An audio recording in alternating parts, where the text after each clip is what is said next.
Jill did not return to Genoa City like a woman seeking reconciliation. She returned like a storm that had spent too long gathering force somewhere far from view, carrying with it the kind of silence that was more frightening than fury. Time had changed the city's skyline in small ways, altered alliances, aged old rivalries into more polished forms of hatred, but none of it had softened Jill's instincts. She stepped back into town with the same dangerous certainty she had always possessed when she believed the Abbott name was being led toward ruin by someone too emotional, too proud, or too blind to see the trap in front of them. Only this time, there was something colder in her. Not outrage alone, but calculation sharpened by distance. She did not come back merely to intervene. She came back carrying a secret heavy enough to split loyalties, fracture trust, and rip open one of the most delicate arrangements Billy had ever tried to build for himself. For Billy, Jill's sudden return felt less like a family reunion and more like the arrival of a verdict. He had spent enough years fighting against the image everyone seemed determined to preserve of him to recognize that look in her eyes. It was the look she wore when she had already made up her mind before the conversation even began. He had worked hard to convince himself that this version of his life was different. He was no longer just the restless son making reckless moves and then begging for forgiveness after the damage was done. He had learned, at least in his own mind, how to live with his impulsiveness without surrendering to it entirely. Sally had become part of that fragile new structure. She was not safety, not exactly, but she was honesty in a form Billy could understand. She had edges, ambition, a past full of compromises and bruised ambition, but she did not pretend to be purer than she was.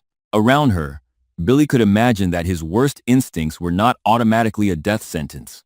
Around her, he felt less judged, less reduced to his old disasters. That may have been exactly why Jill saw danger. The private meeting she arranged took place behind closed doors, stripped of ceremony, without the cushioning distractions of family or business aides. It was deliberate.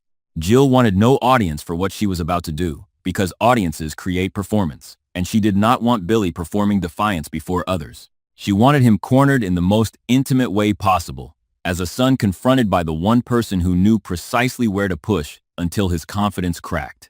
When she placed the file on the table between them, Billy felt the room change.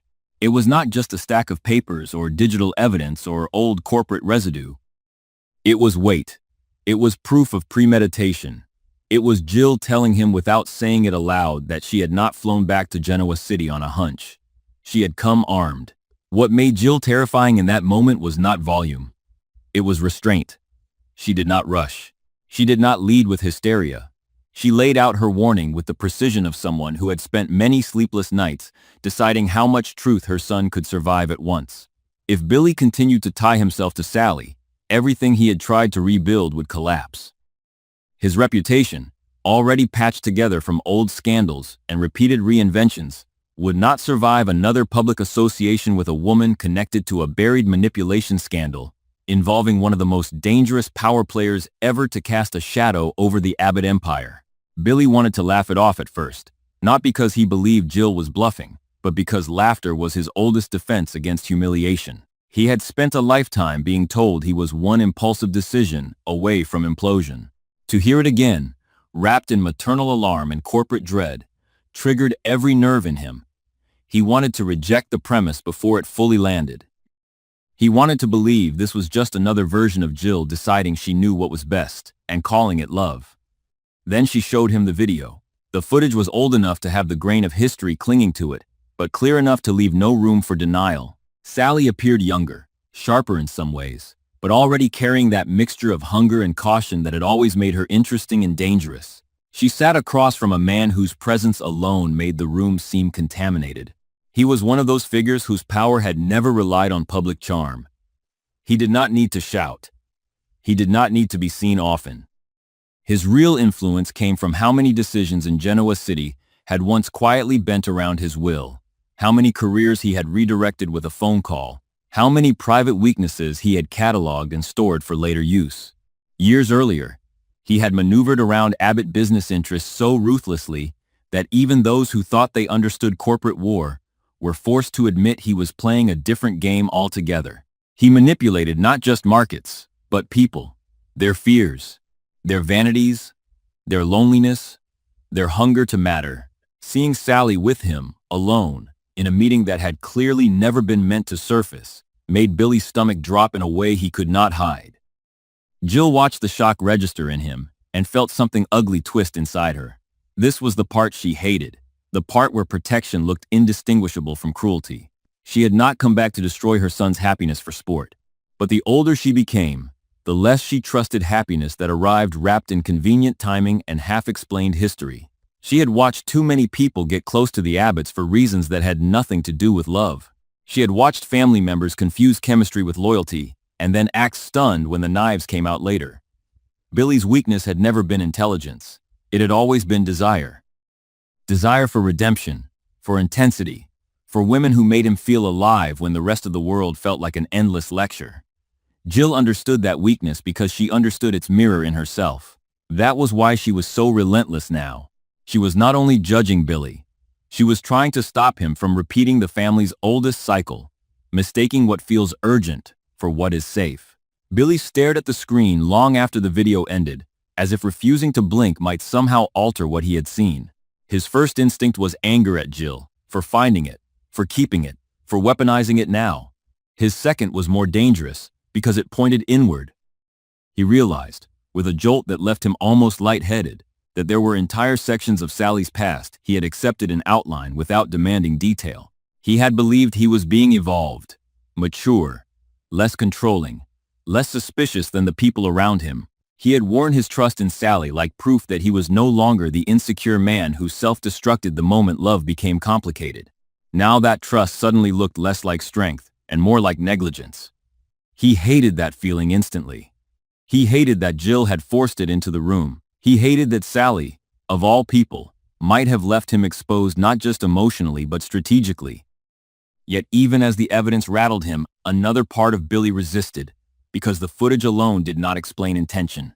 It did not explain who Sally was then, what pressure she was under, what she wanted, or what she may have been forced to trade to survive in a world built by people far more ruthless than she had ever claimed to be.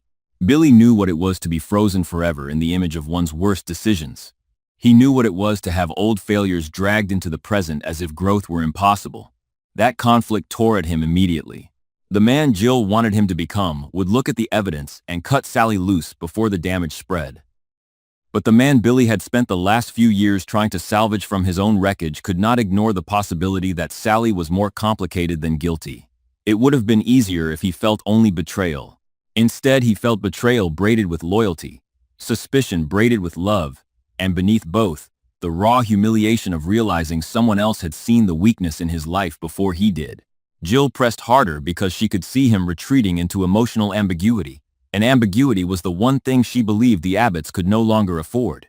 The company had already survived too many years of war dressed up as negotiation. Too many people had walked through its halls, pretending to be allies while quietly building traps beneath the floorboards. If the man in that video had once used Sally as an access point into Abbott-related strategies, then Billy's relationship with her was not merely a romantic complication. It was a potential leak, a reputational time bomb, and perhaps worst of all, evidence that Billy still could not separate intimacy from danger. Jill was not just afraid of corporate fallout, she was afraid of symbolic collapse. If Billy chose Sally over the warning in front of him, then to Jill it would confirm that her son still romanticized risk, still found a perverse thrill in standing by the very thing that might ruin him. She had spent too many years paying for Billy's crashes to watch him walk smiling into another one. But Billy's anger was beginning to mature into defiance, and that was when he was most difficult to control. He was not reckless in the childish sense anymore. He was reckless in a more adult, more stubborn way. He had lived long enough with family intervention to resent not just their conclusions, but their right to reach them on his behalf. Jill's evidence may have shaken him, but it also ignited the old fury of a man who had always felt managed. The more she pushed Sally as a threat, the more Billy felt the urge to resist the frame itself. He began to wonder not only what Sally had done, but why Jill had chosen this exact moment to reveal it. Why now, when he was beginning to stabilize? Why now, when old Abbott tensions were simmering again? When corporate positioning inside the family was becoming more delicate? When control of narrative mattered almost as much as control of assets? Billy had learned enough from the Abbotts to know that truth is rarely delivered at the moment it is discovered. It is delivered at the moment it becomes useful. That suspicion widened the wound. Suddenly, the crisis was no longer just about Sally's past. It was about Jill's motives, about whether she truly feared for him, or whether she feared what Billy might become if he built a life beyond her influence. Sally had, in her own flawed way, given Billy something the rest of his family rarely managed to give him without condition: the space to fail without immediate condemnation. That mattered to him more than he liked admitting. If Jill was trying to sever that bond, then Billy needed to know whether she was acting as protector, strategist, or both. The uncertainty made him raw. When he confronted Sally later, the damage had already been done by silence, before a wordless accusation ever landed between them. There are moments in relationships when the past ceases to be abstract and becomes physical, occupying the room like a third presence. This was one of those moments. Sally saw it in his face before she understood the cause. The guarded stillness, the way pain in Billy often disguised itself as sarcasm until it deepened into something colder, the way disappointment made him look older than he was. She knew instantly that someone had opened a door she had prayed would remain buried. There are old mistakes one learns to discuss in theory, with softened edges and curated phrasing. Then there are the mistakes that can never be safely explained because they were built from desperation so humiliating that even confession feels like self-destruction. The man in that video belonged to the second category. Sally had spent years reinventing herself, not because reinvention came easily, but because standing still in the aftermath of scandal felt impossible. Survival had often required performance. New city, new ambition, new version of the self arranged carefully over the old fractures. Yet the core truth remained painful and simple. Once, when she was more alone than she could bear, and more determined than she was proud, she had entered the orbit of a man whose power came from exploiting exactly those vulnerabilities. He did not recruit through threats at first.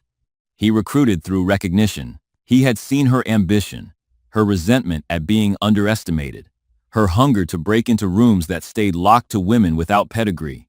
He had offered access, information, validation. Then, slowly, the terms changed. Meetings became favors. Favors became debts. Debts became a web in which Sally could never be certain whether she was choosing freely or simply choosing the least humiliating option left to her. By the time she realized how deeply compromised the arrangement had become, she had already helped feed a machine that touched the Abbott empire in ways she did not fully understand. Sally never intended for that part of her life to define her forever. But shame has a way of preserving the past, better than memory does. She had hidden the truth not only because she feared judgment, but because she feared the accuracy of the judgment. She feared that Billy, if he knew everything, would look at her and see not a woman who survived a predatory power structure, but a woman who willingly brushed against corruption because she thought proximity to power might finally make her untouchable. Both versions held pieces of the truth. That was why it was so hard to defend herself. The worst lies are not the ones that are wholly false. They are the ones built around truths too ugly to say in full. Billy's trust did not shatter all at once. It frayed. That was worse. He listened to Sally's silence, watched the flickers of calculation and pain across her face, and understood that whatever happened next would not return him to the simplicity of before. He wanted her to deny it completely so he could call Jill paranoid and walk out vindicated.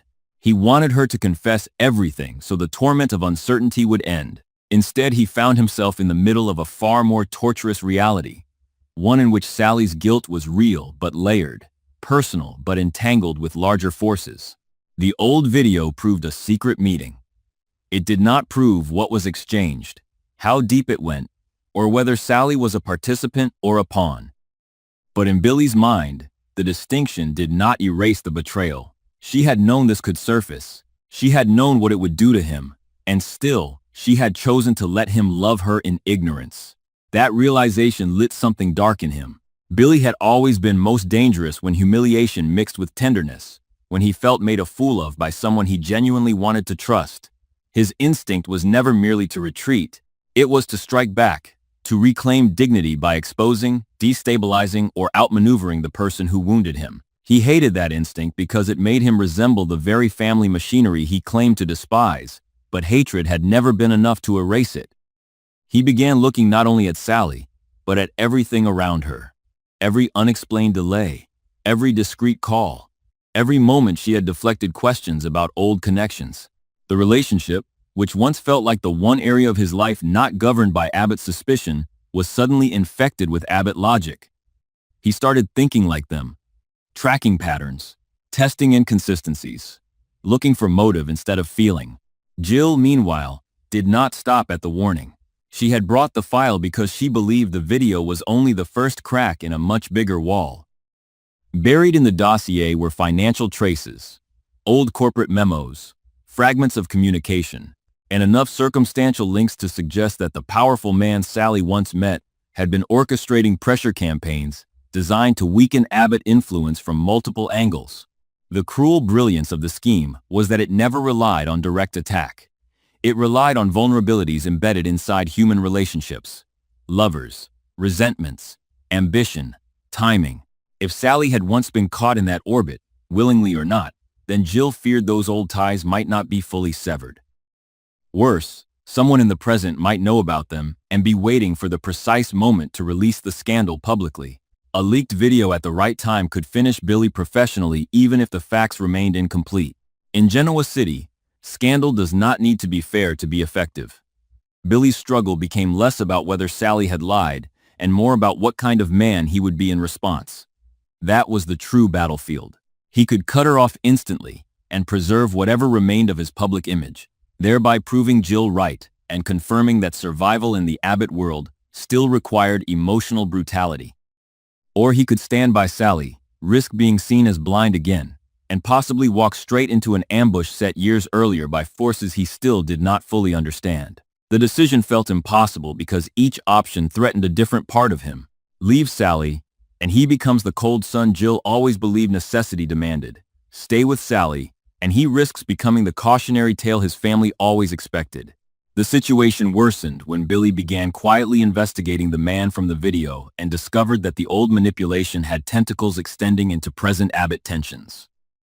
What had once looked like a dead chapter was stirring again through proxies, shell entities, revived grudges, and private conversations among people who should never have been in contact.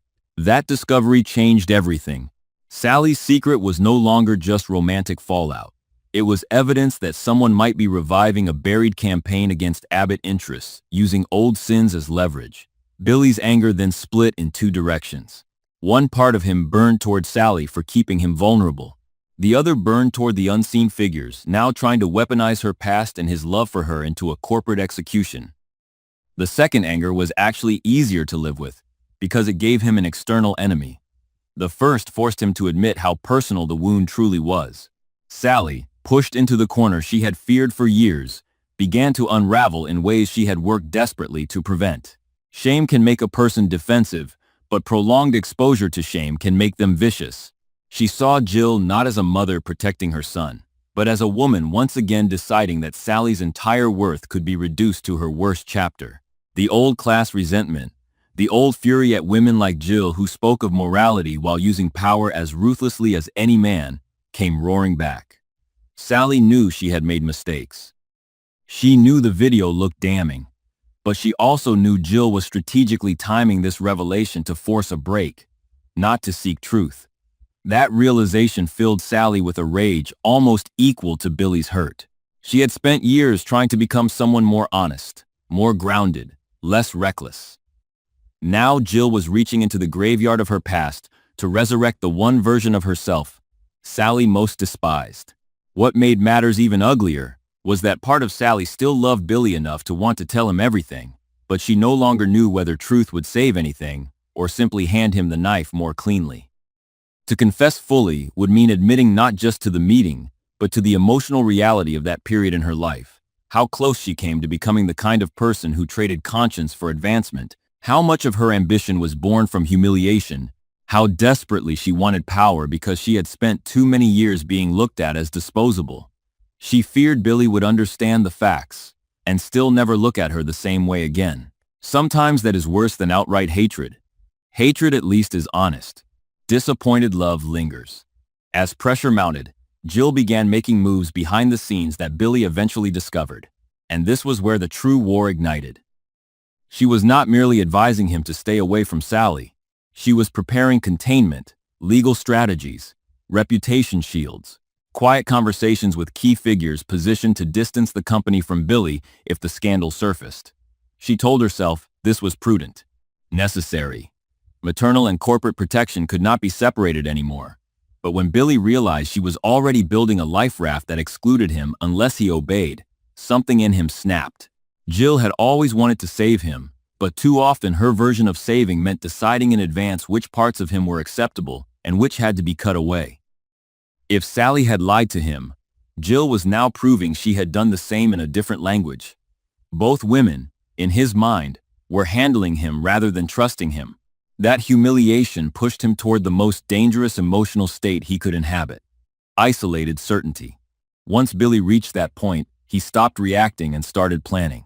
He decided that if his life was being turned into a battleground between a hidden past and a controlling future, then he would stop being the object in other people's strategies and become the strategist himself. He dug into the file, retraced old corporate patterns, reopened buried connections, and slowly arrived at a possibility so destabilizing it recast Jill's return in a harsher light. The old manipulator in Sally's video had not only targeted Abbott interests in the past, he had also once enjoyed the reluctant cooperation of people inside the family structure who believed they could use him without becoming compromised themselves. Jill may not have created the original web, but there were indications she knew far more about its existence than she had ever admitted. That possibility poisoned Billy's view of everything. If Jill had sat on knowledge this explosive until now, then her moral urgency was stained. She was not bringing him truth the moment she found it. She was bringing him truth the moment it served her agenda. The emotional climax of this conflict was not a single screaming confrontation, but the collapse of Billy's last illusions about the people closest to him. Sally had hidden part of herself out of shame and fear. Jill had hidden part of the truth out of strategy and control. Both claimed some version of protection. Both had allowed Billy to live inside partial knowledge because full knowledge might produce an outcome they could not manage. That was what broke him open. More than betrayal itself, Billy could not stand being curated. He could not stand being loved in ways that required his ignorance.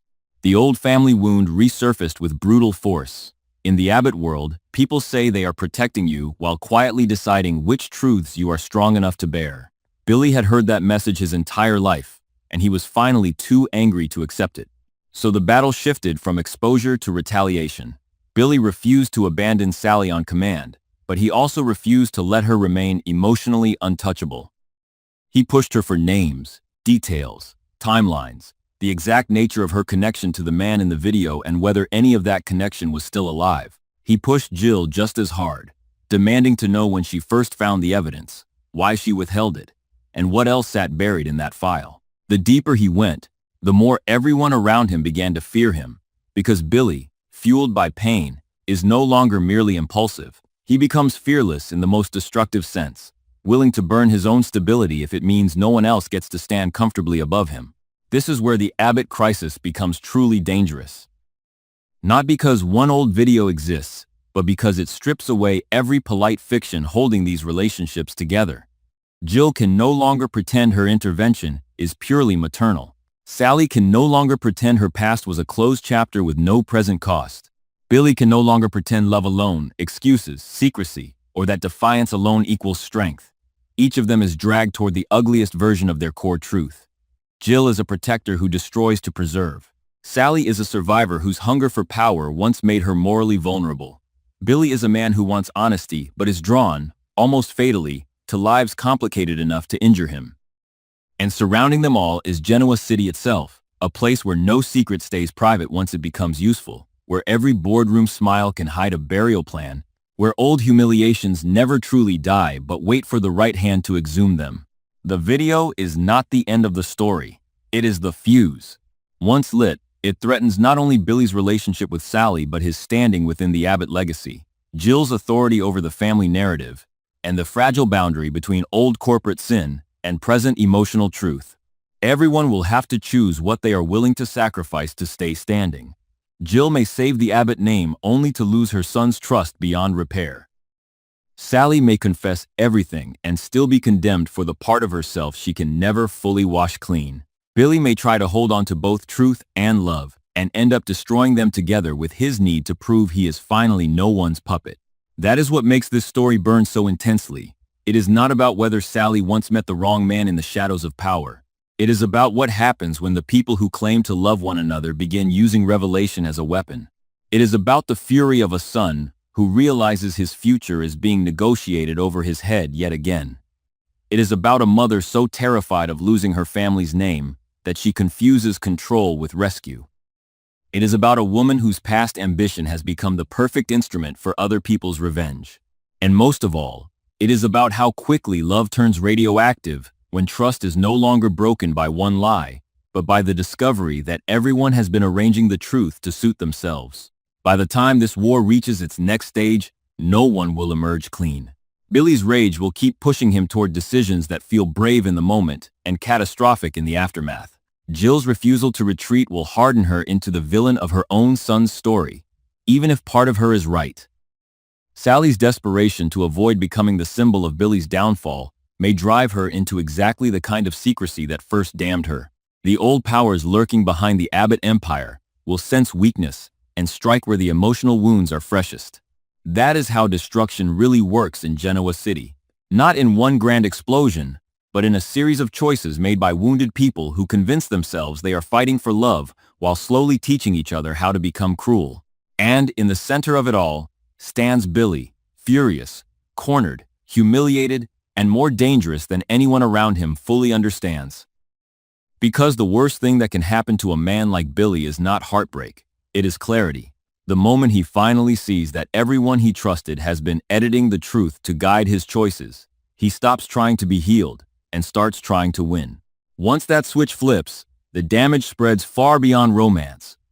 It reaches family, legacy, business, and the raw, unhealed place inside the Abbott name where love and power have always been at war.